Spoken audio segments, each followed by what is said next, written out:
El libro negro de la humanidad, crónica de las grandes atrocidades de la historia. Matthew White. Aviso importante a los audiolectores. La crónica de los eventos históricos reales en este audiolibro y las imágenes para ilustrarla pueden resultar sensibles o perturbadoras. Algunos capítulos pueden contar con restricciones de edad para visualizarlos. Guerra de Biafra. Número de muertos 1.000.000. Clasificación 47. Tipo: guerra civil étnica. Grupos enfrentados: Nigeria contra Biafra. Periodo 1966 a 1970. Escenario: Nigeria.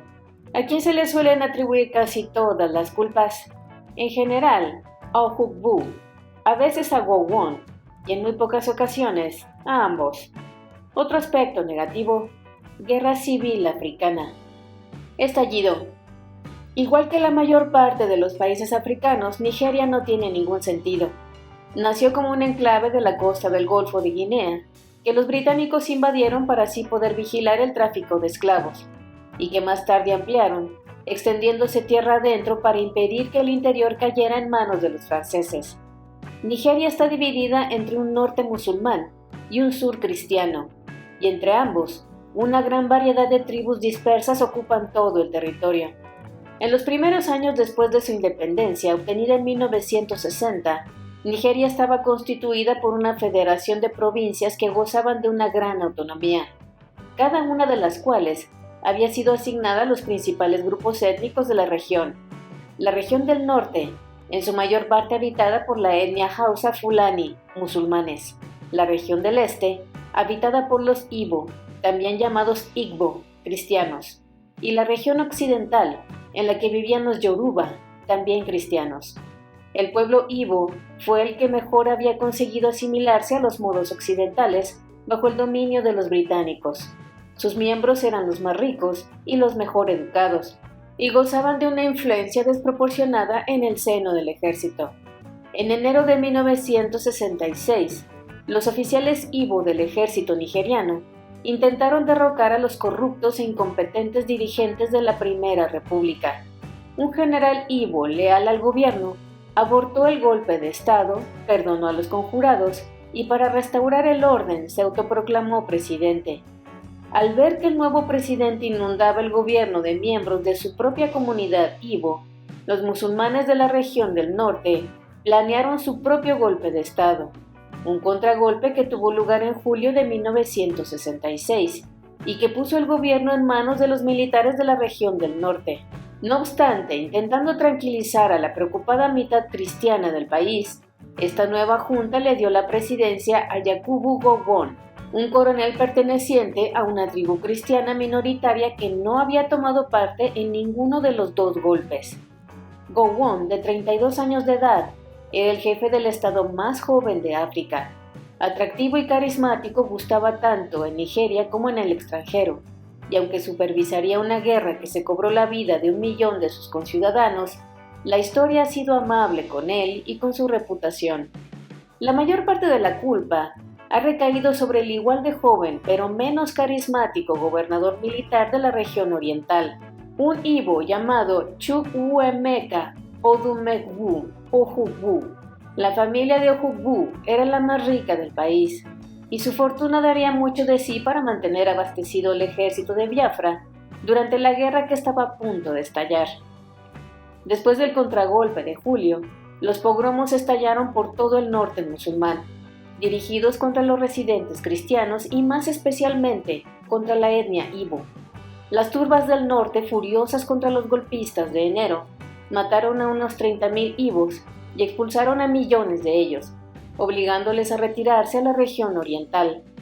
Ojukwu, al ver que las protestas de los Ibo y las negociaciones con el gobierno central no conseguían proteger a los Ibo, proclamó la independencia de una nueva nación en el cuadrante sureste de Nigeria, Biafra. Guerra. El primer intento del ejército federal de reconquistar la provincia fue rechazado con contundencia. El ejército biafreño persiguió al ejército federal en retirada hasta la otra orilla del río Níger, en la región occidental. llegando incluso a amenazar la capital, Lagos. Esta ofensiva fue detenida y rechazada en pocas semanas, y a partir de aquel momento, Biafra quedó totalmente a la defensiva. Nigeria es el estado más populoso de África, lo que permitió al ejército federal incrementar sus efectivos hasta los 250,000 hombres, mientras que el ejército de Biafra alcanzó su techo en los 45,000. Ninguno de los dos ejércitos logró impresionar a los observadores por sus proezas marciales.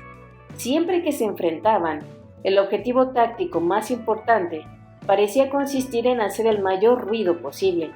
En el curso de una ofensiva típica de las tropas federales, la artillería solía machacar a bombazos la supuesta posición biafreña, sin tener en cuenta si la posición del enemigo había sido confirmada o si había civiles en la zona.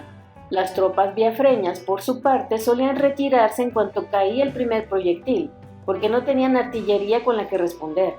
Después, la infantería federal solía lanzar una carga frontal, disparando frenéticamente sus armas más o menos en dirección del enemigo hasta que agotaban todas las municiones.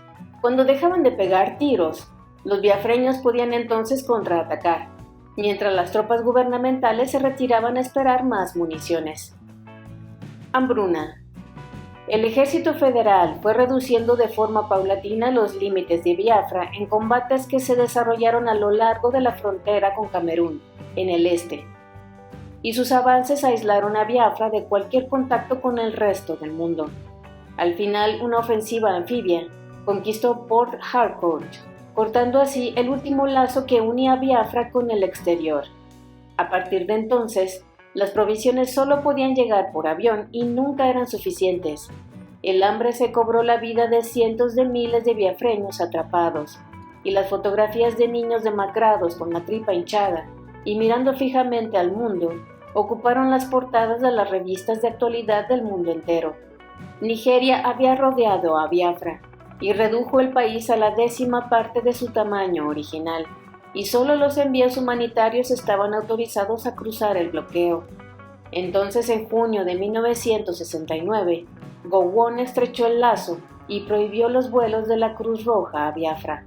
Aunque la indignación internacional obligó a Gowon a revocar esta orden 2 semanas más tarde, la crisis desencadenó una reacción en cadena.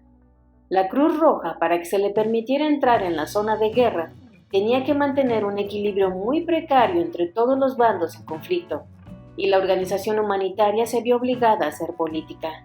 Un grupo de médicos franceses que trabajaban en la zona dejaron oír entonces sus críticas hacia la Cruz Roja, y lo hicieron en voz muy alta, acusando a la organización de favoritismo, y empezaron a organizar la llegada de ayuda médica por medios que soslayaban la política.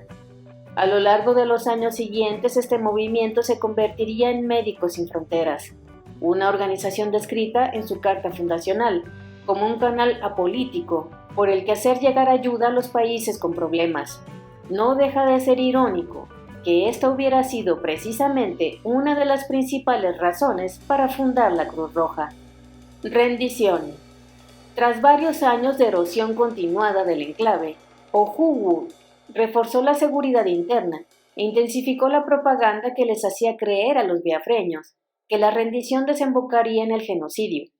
Ambos bandos se acusaron mutuamente de masacrar civiles e invitaron a continuación a observadores extranjeros a visitar la zona de guerra para demostrar que ellos obedecían las leyes de la guerra civilizada, a diferencia de esos salvajes de enfrente.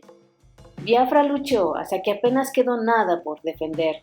El último baluarte fue abandonado en enero de 1970 y Ohugu huyó a la Costa de Marfil. El final de la guerra no fue seguido de los habituales castigos y venganzas que suelen ser el colofón a la mayoría de las guerras civiles del tercer mundo. Ni masacres ni ejecuciones, solo reconciliación y una amnistía general. Desde luego circularon rumores, pero ninguno de ellos resistió el escrutinio de los observadores extranjeros. Gowon fue alabado por su insólita benevolencia, lo que demuestra lo poco común que realmente es esta cualidad.